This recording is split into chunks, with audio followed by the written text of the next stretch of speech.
applications for driven and knowledgeable sports fans who want to start their very own podcast about their favorite team. Sports War Radio has an international audience and is growing fast.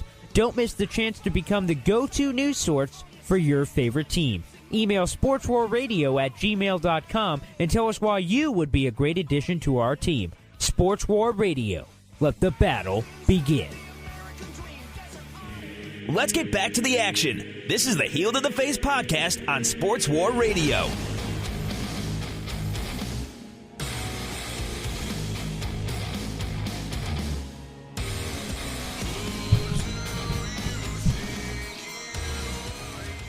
Heel to the Face podcast is back on the air, and it is time for our 3 count, the 3 questions that we bring to the table every single week.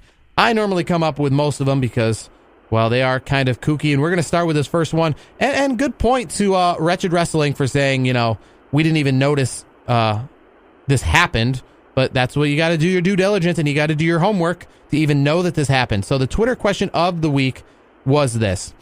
This past week, and on a conference call earlier in the week, make it official from Impact Wrestling, their time with Global Force Wrestling, which was supposed to be this new thing to take them into the future, and more importantly, their association with TNA founder, Impact Wrestling founder, and probably one of the most important figures, the Vince McMahon, or essentially one of the most important figures in Impact Wrestling, undeniable, Jeff Jarrett, and his Global Force Wrestling are now gone, no longer involved with Impact Wrestling.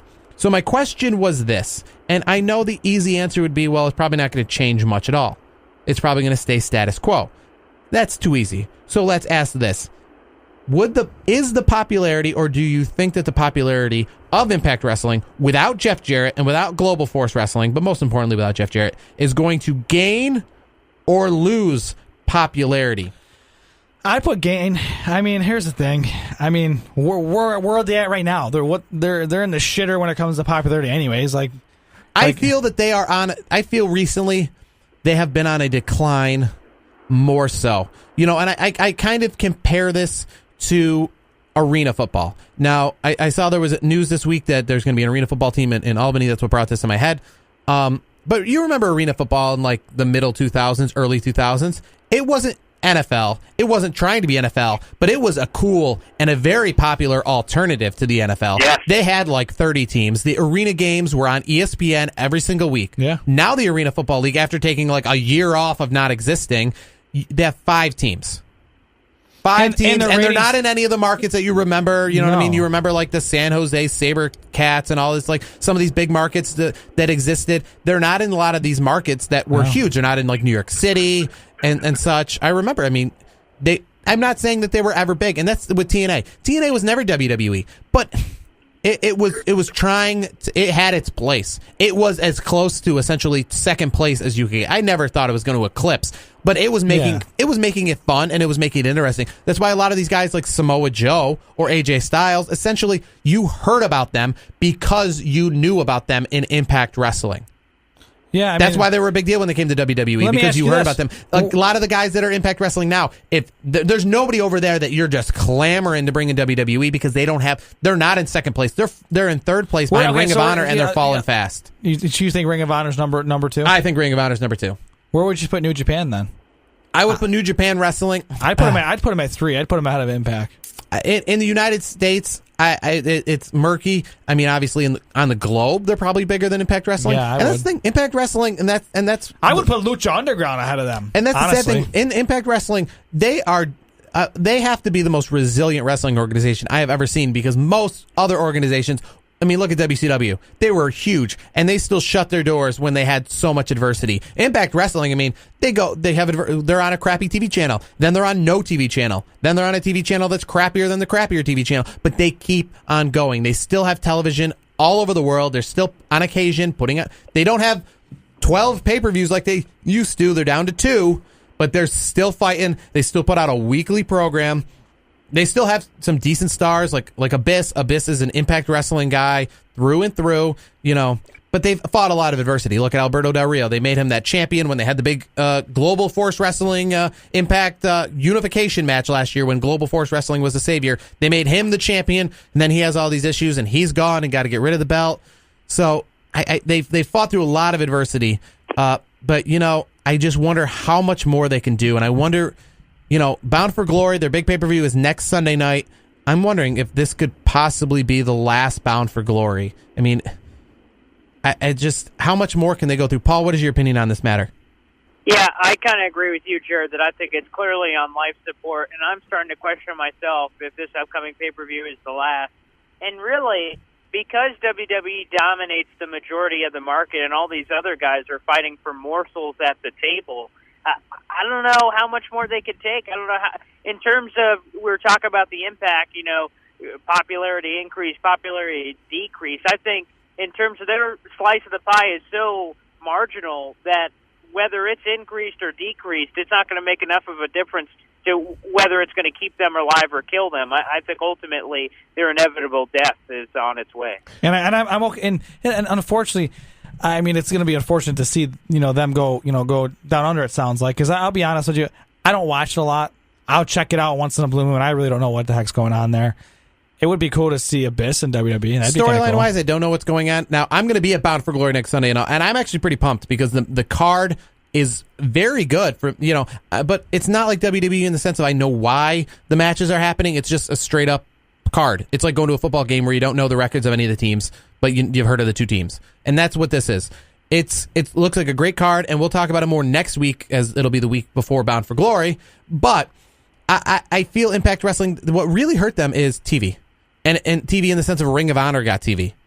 And when Ring of Honor got TV and started having a better product, and now they have pay-per-views like TNA used to do, I feel that's the problem. There was two TV brands. There was WWE and Impact Wrestling, and then everything else was indie.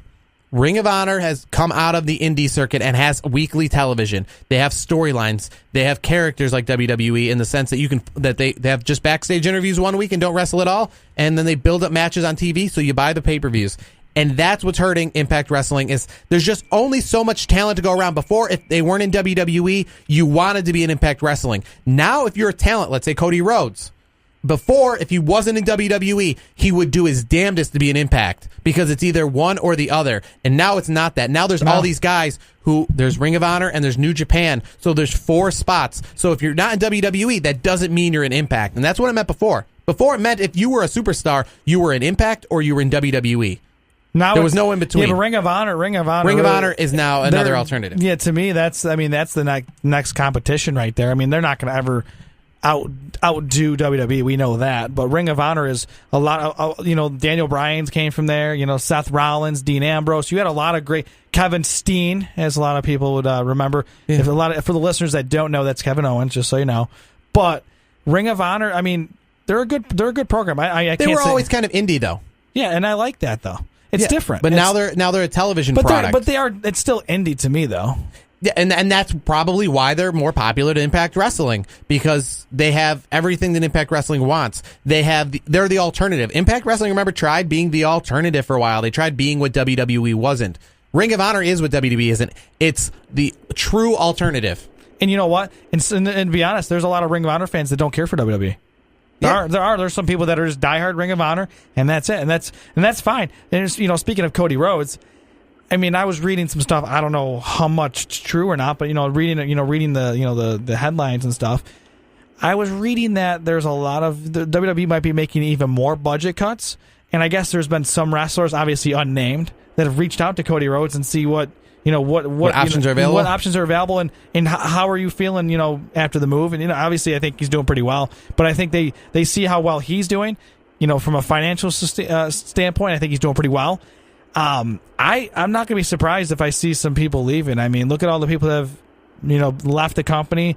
I mean, we're coming up on our next questions, which I'll read it for you. The Rock told Nia Jax to leave WWE if she was unhappy for her booking. I mean, where do you guys go from there with Nia Jax? I think the advice is spot on. It came out that Nia Jax, she left WWE Monday Night Raw. Not left WWE as a whole, but just walked out on Monday Night Raw a couple weeks ago. A lot of people were wondering exactly what happened. And here's what happened from backstage, people, is that she made a phone call to her cousin, The Rock, and said they wanted me to lose clean to Sasha Banks, which to all of us in the room, both Paul on the phone lines and everything, probably doesn't make any sense. No, we would all say, it doesn't make any sense to lose to Sasha Banks cleanly. and she didn't like it either. So she asked The Rock what she should do, and The Rock said, "Hey, if you're not happy, then walk out the door. See you later." So the question is, and I'm going to start with you, Paul. If you were The Rock, was that good advice? That's horrible advice. Like, and see, here's where I think The Rock is an asshole. Like, The Rock thinks, and he talks, like, everyone's not The Rock. Now, Nia Jax isn't that top 1% that The Rock is. The people say, just walk out. Just do whatever. You could just go be a movie star. Like, that's easy for The Rock to say all that crap because he's already successful in all these other fields, but not everyone is The Rock, so I think that was horrible advice. Nia Jax, I think, is great. I think that ultimately, at the end of the day, she, at least in terms of the overall plan, I thought that she wasn't always going to be this jobber, Brutus beefcake in the ring that would just kind of push people around and never be a champion, but always just kind of be the klutz that's in the ring. I thought eventually she was going to have kind of this dominant glamazon kind of title reign. That's what I thought was ultimately inevitable for her. And so I think that was horrible advice. I think that sometimes, I will also say, to almost hypocritically contradict myself, that sometimes you got to do something crazy to finally get what you want and get the WWE creative team to kind of get with the program. But I think a good example is if we go over to Naomi, and she had all these crappy storylines. We kind of saw the behind the scenes on Total Divas, and eventually her own personal ideas, and she had to hammer at it for a while to get her chance. But the whole feel the glow in the dark crap, they weren't cool with it at first, but eventually they went over with it, and then she got her title reign. So I think persistence and doing a little bit of crazy can sometimes pay off for you. But we've also seen in the past that it sometimes flops on you. Eva Marie, she dyed the hair red when they told her to keep it brown, and then obviously that kind of put the chink in the armor, and then she kind of shot herself in the foot enough where she got kicked out of the WWE for all the drug problems and things of that nature. So sometimes you got to do something crazy. My whole convoluted answer is I think The Rock sometimes is an asshole. And here's the thing, and to follow you up with that, Paul. I mean, he's that's his family, so he wants her to do what she feels is the right thing. So I get where he's coming from, but I have to agree with you, Paul. I think we're all going to agree here because I don't think it's a good move. I mean, this might work in her favor because of how her family is connected with the Rock and all that. But they can't ride the coattails. They can't be the uncles, brothers, second cousins, nephews, sisters, neighbor to The Rock. That's not going to get you everywhere in life. But you know what? Maybe this was something that stirred the pot enough where WWE is like, okay, maybe we should use her in a different way. Not to say that it's going to happen, but or WWE is arrogant enough to say, hey, I think we got enough talent in the door. You want to walk out, see ya. Don't let the world split you because we got enough talent on this roster. We were fine without you before. We're fine without you after. So sometimes it's a that gamble. Can be a detriment. It's a gamble.